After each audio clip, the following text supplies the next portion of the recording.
ముఖ్యమంత్రి చంద్రబాబు నాయుడు గారు కడప జిల్లా మీద కక్ష కట్టడం అనేది చాలా దురదృష్టకరం, బాధాకరం. దీనికి అనేక దృష్టాంతాలు ఉన్నాయి. అందులో ఒకటి 2023 డిసెంబర్ 4న కేంద్ర ప్రభుత్వము కడప జిల్లాలో కొప్పర్తి మండలం కొప్పర్తి పారిశ్రామిక వాడలో 250 కోట్ల రూపాయలతో ఎంఎస్ఎంఈ టెక్నాలజీ సెంటర్ అంటే సూక్ష్మ, చిన్న, మధ్య తరహా పరిశ్రమల శిక్షణా కేంద్రాన్ని మంజూరు చేసింది. ఎప్పుడు 2023 డిసెంబర్ 4న. దీన్ని 2024 సెప్టెంబర్ 24న అంటే ఇటీవల చంద్రబాబు ప్రభుత్వం ఒక జీవో ద్వారా కడప జిల్లా నుండి అమరావతికి తరలిస్తూ జీవో జారీ చేసింది. ఎంత దుర్మార్గం ఇది! కేంద్ర ప్రభుత్వము కొప్పర్తి పారిశ్రామిక వాడ టెక్నాలజీ సెంటర్ ఎక్కడ ఉండాలి? పారిశ్రామిక వాడల్లో ఉండాలి. విశాఖ చెన్నై ఇండస్ట్రియల్ కారిడార్లో ఒక భాగము కొప్పర్తి పారిశ్రామిక వాడ. అక్కడ కావాల్సినంత స్థలం ఉంది. అక్కడ కేంద్ర ప్రభుత్వం మంజూరు చేస్తే అక్కడ నుండి అది వద్దని అక్కడ నుండి అమరావతికి తరలిస్తుంది చంద్రబాబు ప్రభుత్వం. ఇది ఒక కక్ష. రెండవది, పులివెందుల ప్రభుత్వ వైద్య కళాశాలకు సంబంధించి కేంద్ర ప్రభుత్వం నేషనల్ మెడికల్ కమిషన్ 50 ఎంబీబీఎస్ సీట్లు కేటాయిస్తూ 2024 ఆగస్టు 16న లెటర్ ఆఫ్ పర్మిషన్ ఇచ్చింది, అనుమతి పత్రం ఇచ్చింది.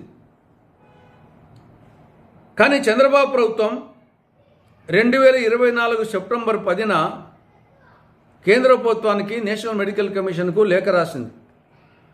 ఈ సీట్లు మాకు వద్దు, మేము ఈ కాలేజీని నిర్వహించలేము అని లేఖ రాసింది.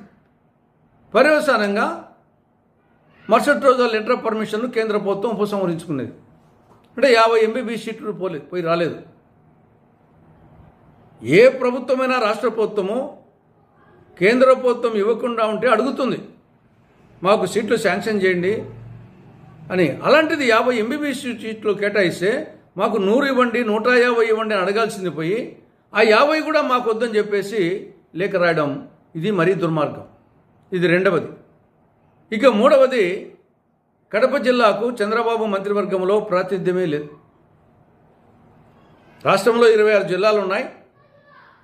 నిబంధనల ప్రకారంగా ముఖ్యమంత్రి ప్లస్ 25 మంది మంత్రులు, మొత్తం 26 మంది ఉండొచ్చు. అంటే జిల్లాకు ఒకటి రావచ్చు. ఆ ప్రకారంగా కడప జిల్లాకు ఒక మంత్రి పదవైనా రావాలి. గతంలో ఒక ముఖ్యమంత్రి, ఒక ఉప ముఖ్యమంత్రి ఉన్న జిల్లా. అలాంటి జిల్లాకు మంత్రి పదవే లేదు. జిల్లాలో 7 అసెంబ్లీ సీట్లకు గాను 4 టీడీపీ గెలిచింది, 1 బీజేపీ గెలిచింది. 5 మంది ఉన్నారు. ఎవరికి ఇవ్వకూడదు?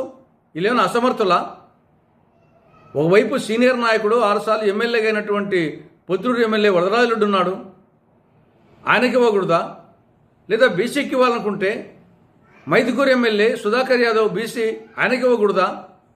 లేదా ఒక మహిళ ఇవ్వాలనుకుంటే కడప ఎమ్మెల్యే మాధవిరెడ్డికి, ఆవిడకి ఇవ్వకూడదా?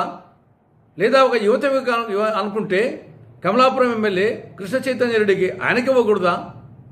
లేదు మిత్రపక్షం తరపున ఇవ్వాలనుకుంటే సీనియర్ నాయకుడు మాజీ మంత్రి ఆదినారాయణ రెడ్డికి ఇవ్వకూడదా? కాబట్టి జిల్లాకు మంత్రి పదవి ఇవ్వలేదు. మెడికల్ కళాశాల సీట్లు కేటాయిస్తే వద్దంటావు. ఇప్పుడు ఎంఎస్ఎంఈ టెక్నాలజీ సెంటర్ను కేంద్ర ప్రభుత్వం మంజూరు చేస్తే దాన్ని అమలు తరలించిపోతావు. ఎందుకు ఈ కక్ష కడప జిల్లా మీద? ఈ కక్ష ఇలాగే కొనసాగిస్తే కడప జిల్లా ప్రజలు కూడా మీ మీద, మీ పార్టీ మీద కక్ష పెంచుకుంటారు. జాగ్రత్త. ఇలాగే కొనసాగితే 2029 వరకు ఆగాల్సిన అవసరం లే. అప్పుడు 7 ఎమ్మెల్యే సీట్లకు 1 సీటు కూడా రాదు, 0 వస్తాయి. కానీ ఆ లోపలనే స్థానిక ఎన్నికల్లో మీకు గుణపాఠం కడప జిల్లా ప్రజలు చెప్పక తప్పదు.